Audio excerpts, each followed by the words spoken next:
Hello student, welcome back Rawat classes channel. जैसे कि हम इम्पोर्टेंट क्वेश्चन कर रहे हैं, बोर्ड एग्जाम की प्रिपरेशन कर रहे हैं, तो उसको ध्यान में रखते हुए मैं एक सेट लेके आई हूँ। सेट 2 ये स्टैंडर्ड पेपर है, सीबीएसई पैटर्न भी है और ज़रूरी नहीं है सीबीएसई के, उत्तराखंड बोर्ड वालों के लिए भी इम्पोर्टेंट है।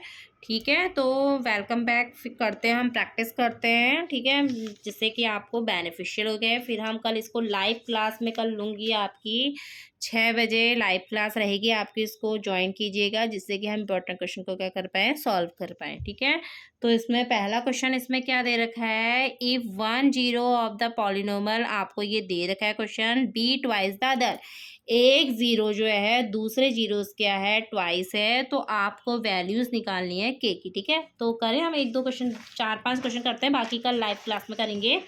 जिसमें पहला क्वेश्चन आपको क्या दे रखा है, देखिए सॉल्यूशन फर्स्ट, इसमें हम लेट करके मैं मान लेती हूँ, लेट जीरोज मान लेती हूँ मैं अल्फ़ा। ठीक है, दूसरा जो जीरोज है ना, वो जीरोज जो है वो 2 अल्फ़ा है, क्योंकि वो ट्वाइस है। अदर जीरोज क्या हो जाएगा आपका 2 अल्फ़ा। दो जीरोज दे रखे हैं, एक अल्फ़ा है, दूसरा 2 अल्फ़ा है। ठीक है, तो आपको इसकी वैल्यू को क्या करना है, फाइंड करना है। किसकी वैल्यू को, के की वैल्यू को फाइंड करना है।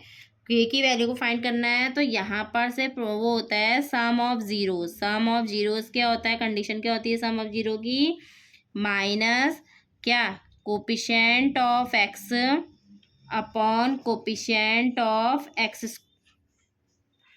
स्क्वायर। तो इसमें सम ऑफ जीरो दोनों को ऐड कीजिए, अल्फ़ा प्लस 2 अल्फ़ा। ठीक है, तो यहाँ पर ये क्या रखेंगे हम, कोपिशेंट ऑफ एक्स कितना है, कोपिशेंट ऑफ एक्स कितना है, माइनस का 3k, और एक्स स्क्वायर का क्या है, कोपिशेंट 1 है, तो यहाँ पर से कितना आ जाएगा, 3k equal to 3 alpha. It means 3k equal to कितना हो जाएगा यहाँ पर 3 अल्फ़ा, तो 3 से 3 क्या हो जाएगा, कैंसिल आउट। तो अल्फ़ा बराबर आपके कितना आ गया, k।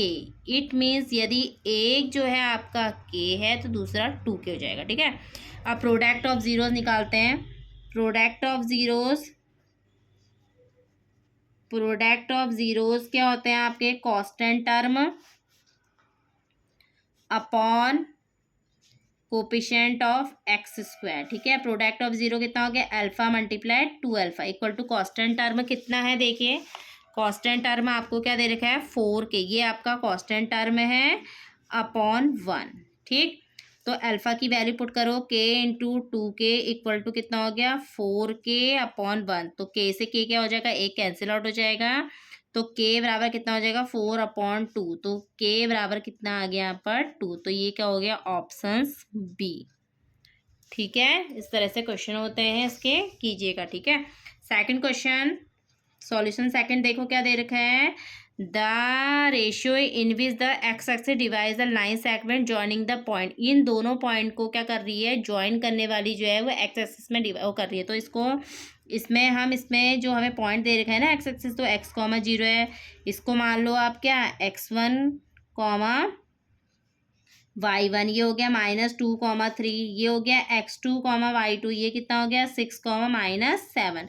तो यहाँ पर जब रेशियो निकालते हैं तो उसके लिए फॉर्मूला होता है x, y equal to m1x2 plus m2x1 upon m1 plus m2, m1y2 plus m2y1 upon m1 plus m2। ठीक है, x, y की जगह पे क्या रखोगे आप, x, 0, क्योंकि x एक्सिस है तो y क्या होता है 0।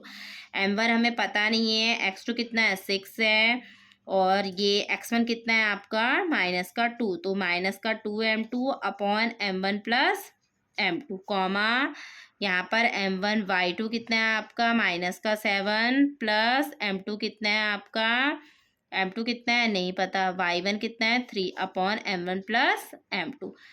ठीक है, तो यहाँ से कितना हो जाएगा, 6m1 -2m2 upon m1 plus m2, -7m1 plus 3m2 upon m1 plus m2। थोड़ा सा ध्यान देने वाली चीज़ है यहाँ पर कि यहाँ पर आपको किसकी वैल्यू किसके इक्वल रखें। देखो x की वैल्यू इसकी वैल्यू इक्वल करके आपकी वैल्यू नहीं निकलेगी, m1 रेशियो m2 निकालना है ना, तो आप इस वाले को 0 के क्या कर दोगे, इक्वल। तो यहाँ 7m1 plus 3m2 upon m1 plus m2 equal to कितना आ गया 0। तो 0 से यहाँ मल्टीप्लाई हो गई, तो 7m1 plus 3m2 equal to कितना आ गया 0। तो 7m1 इक्वल टू माइनस का 3m2, माइनस से माइनस क्या हो गया, कट गया। तो m1 upon m2 equal to कितना हो गया 3/7। इट मीन्स कितना आंसर आ गया आपका 3:7। 3:7 ऑप्शन नंबर कितना है बी। ठीक है, इस तरह से क्वेश्चन होते हैं इसके। आप क्वेश्चन नंबर 3 देखिए, क्वेश्चन क्या बोल रखा है आपको। देखो 3 क्या बोला है, what is the total surface area of a solid hemisphere. Hemisphere है, स्पेयर का होता है 4πr²। ठीक है, हेमीस्फीयर का अब टोटल बोला है ना, हेमीस्फीयर का जो टोटल सरफेस एरिया होता है वो होता है 3πr²। कितना होता है 3πr²।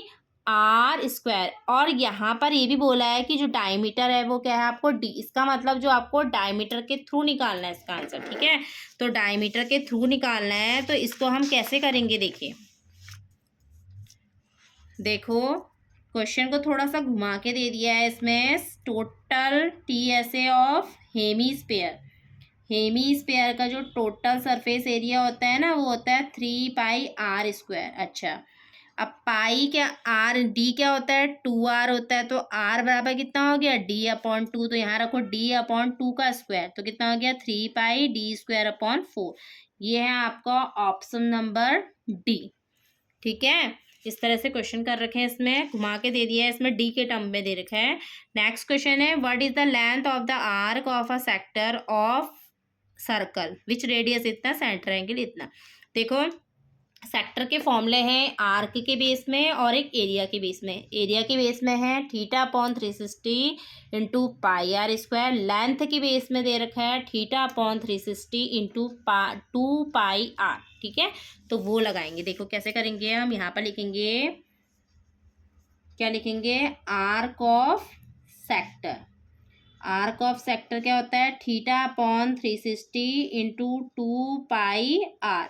तो यहाँ पर थीटा की जगह पे दे रखा है 90 और आर की जगह पे दे रखा है आपको 14। तो यहाँ पर 22/7 रखिए। इसे कितने बार कटा 2 बार, इसे 4 बार। 4 से ये 2 2 जा 4 ये कट गया ना, तो आंसर आ गया आपका 22 सेंटीमीटर। कितना आ गया 22 सेंटीमीटर, जो कि क्या है आपका ऑप्शन नंबर ए है। ठीक है, ऑप्शन ए।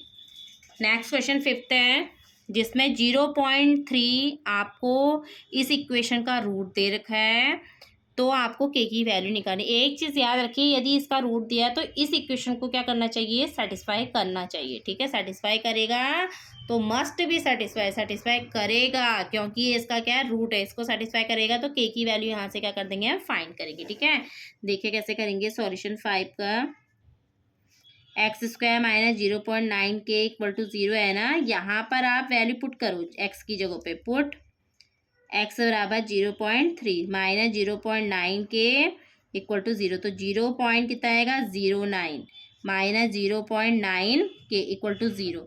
तो 0.9 के उधर माइनस का जाके क्या हो जाएगा प्लस का, तो 0.09। तो k बराबर कितना हो गया 0.09/0.9।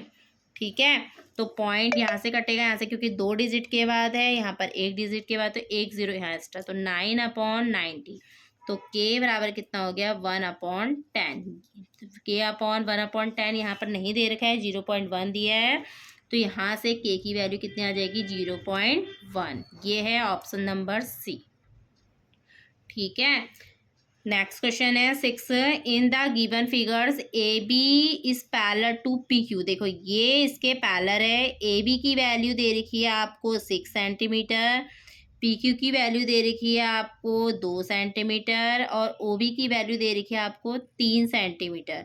ठीक है, ओ बी यहाँ तक का, तो ओ पी निकालना है। तो कैसे करना है ना, इसने थोड़ा सा ऐसे दे दिया, देखो ऐसे करोगे इस क्वेश्चन को, ये इसके पैरेलल है, ठीक, और ये लाइन ए बी जो है पी क्यू के पैरेलल दे रखी है, ये लाइन इस लाइन के पैरेलल है, तो इसको क्या कर रहा है 2 इक्वल पार्ट्स में क्या करेगा डिवाइड करेगा। ठीक है, तो इस तरह से करना, थेल्स थ्योरम है ना, तो सेम टू सेम वैसे ही करना है आपको। ओपी की यहाँ से यहाँ तक की आपको क्या निकालनी है, वैल्यू। तो पीपीटी रूल होता है, उसको यूज़ करके आप इसकी वैल्यू को निकालना, जिसको नहीं आएगा पूछ लेना, ठीक है।